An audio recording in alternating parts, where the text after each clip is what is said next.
بسم اللہ الرحمن الرحیم۔ اللہ کے نام سے شروع جو بڑا مہربان اور نہایت رحم کرنے والا ہے۔ پیارے دوستو، آج ہم بات کریں گے اللہ تعالیٰ کی ایک ایسے برگزیدہ پیغمبر کی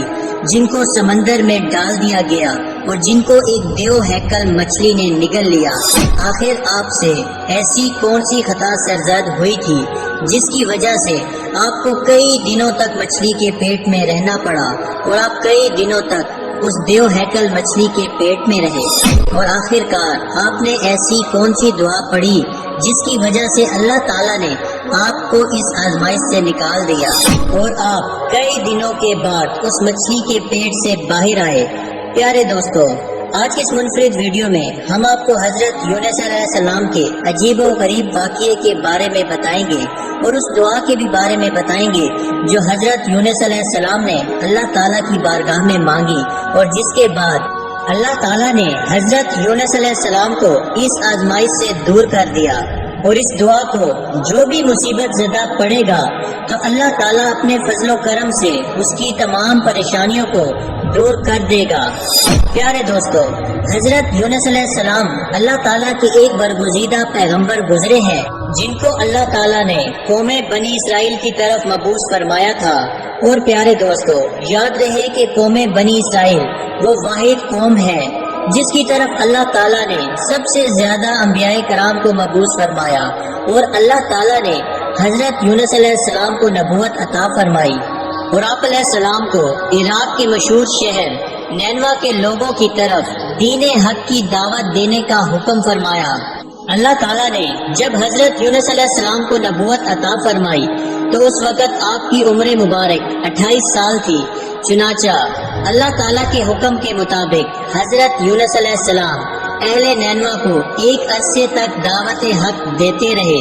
اور انہیں اللہ تعالیٰ کی وحدانیت کی طرف بلاتے رہے، لیکن اہل نینوا نے آپ کی بات پر کوئی کان نہ دھرا اور وہ اسی طرح اپنے گناہوں اور برائیوں کے اندر مبتلا رہے۔ لیکن اس کے باوجود بھی حضرت یونس علیہ السلام اپنی قوم کو اللہ تعالیٰ کی وحدانیت کی طرف بلاتے رہے اور گناہوں سے منع کرتے رہے۔ حضرت یونس علیہ السلام نے کئی سالوں تک اپنی قوم کو دعوت حق کی تبلیغ کی، لیکن وہ قوم اپنے گناہوں سے باز نہ آئی اور اسی طرح اللہ تعالیٰ کی نافرمانیوں اور گناہوں کے اندر مبتلا رہے۔ اہل نینوا کی اس مسلسل سرکشی اور مخالفت نے حضرت یونس علیہ السلام کو دل برداشتہ کر دیا اور حضرت یونس علیہ السلام اپنی قوم کی نافرمانیوں کو دیکھ کر ان سے سخت ناراض ہوئے اور ان کے لیے اللہ تعالیٰ سے عذاب الہی کی بد دعا کر کے اس بستی سے روانہ ہو گئے۔ اور پھر جب آپ اپنی قوم کے لیے بد دعا کرنے کے بعد اس بستی سے باہر نکلے تو چلتے چلتے دریائے فرات کے کنارے پر پہنچ گئے اور وہاں آپ کو مسافروں سے بھری ہوئی ایک کشتی نظر آئی جو جانے کے لیے تیار تھی۔ چنانچہ آپ علیہ السلام بھی اس کشتی میں سوار ہو گئے۔ کشتی ابھی کچھ دور ہی گئی تھی کہ اللہ تعالیٰ کی طرف سے خوفناک طوفانی ہوائیں چلنے لگی اور ان خوفناک طوفانی ہواؤں کے اندر وہ کشتی ڈگمگانے لگی۔ چنانچہ ان طوفانی ہواؤں کے اندر کشتی کے ڈوبنے کا خطرہ مزید بڑھ گیا تو اس وقت تمام ملاحوں نے اپنے عقیدے کے مطابق کہا کہ معلوم ہوتا ہے کہ اپنے آقا کا بھاگا ہوا کوئی غلام اس کشتی میں سوار ہو گیا ہے۔ چنانچہ جب تک اس غلام کو کشتی سے باہر نہ نکال دیا جائے تب تک اس مصیبت سے نجات حاصل نہیں ہو سکتی۔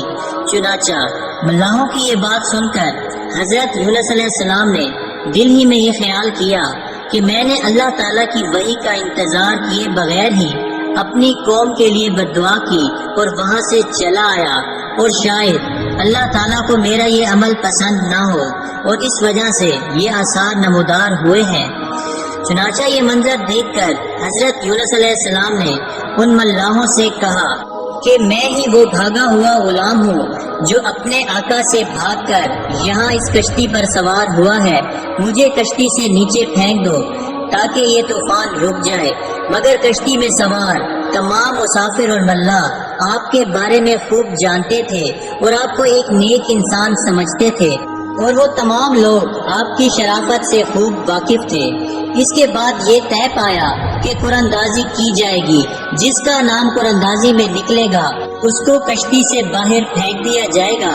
چنانچہ سب کی رائے کے مطابق قرآن اندازی کی گئی اور پہلی ہی دفعہ میں حضرت یونس علیہ السلام کا نام نکل آیا، لیکن اس کے باوجود بھی تمام ملاحوں اور مسافروں کو یقین نہ آیا، اور پھر اس کے بعد دوسری اور تیسری بار بھی قرآن اندازی کی گئی، مگر ہر بار حضرت یونس علیہ السلام کا نام ہی نکلتا۔ چنانچہ اس طرح مسافر اور ملاح اس بات پر مجبور ہو گئے کہ وہ حضرت یونس علیہ السلام کو کشتی سے نکال دے۔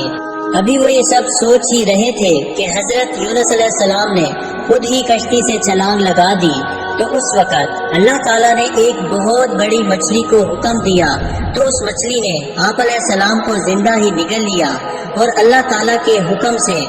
اس مچھلی نے آپ علیہ السلام کو صحیح سلامت اپنے پیٹ میں محفوظ رکھا۔ جب حضرت یونس علیہ السلام اپنی قوم سے ناراض ہو کر اس بستی سے چلے گئے تھے، تو آپ علیہ السلام نے ان لوگوں کو عذاب الہی کی پیش گوئی بھی کی تھی، لیکن ان لوگوں کو حضرت یونس علیہ السلام کی کسی بات پر کوئی یقین نہ آیا۔ وہ لوگ کہا کرتے تھے کہ حضرت یونس علیہ السلام تو کہتے تھے کہ اللہ تعالیٰ کا عذاب آئے گا، لیکن اب تک تو کوئی عذاب نہ آیا، نہ جانے وہ عذاب کب آئے گا۔ مگر کچھ ہی دنوں کے بعد اللہ تعالیٰ کے عذاب کے اثرات نمودار ہونے شروع ہو گئے۔ چنانچہ اس طرح عذاب الہی کو دیکھ کر وہ لوگ پریشان ہوئے اور ایک دوسرے سے کہنے لگے کہ حضرت یونس علیہ السلام کی بات غلط نہ تھی اور آپ واقعی اللہ تعالیٰ کے سچے پیغمبر ہیں۔ چنانچہ ان لوگوں نے اللہ تعالیٰ کے عذاب کے اثرات کو دیکھ کر اللہ تعالیٰ کی بارگاہ میں خوب توبہ کی اور اللہ تعالیٰ کی وحدانیت پر ایمان لے آئے، اور اللہ تعالیٰ سے اس عذاب کے ٹل جانے کی دعا کرنے لگے۔ تو اس وقت اللہ تعالیٰ نے ان لوگوں کی توبہ کو قبول فرما لیا اور ان کو اس عذاب سے محفوظ رکھا۔ پیارے دوستو، ادھر حضرت یونس علیہ السلام مچھلی کے پیٹ میں زندہ تھے اور اللہ تعالیٰ کی وحی کا انتظار کیے بغیر ہی اپنی قوم کو چھوڑ آنے پر نادم تھے۔ تو اس وقت حضرت یونس علیہ السلام نے اللہ تعالیٰ کی بارگاہ میں اپنی خطا کی معافی کے لیے یہ دعا پڑھی۔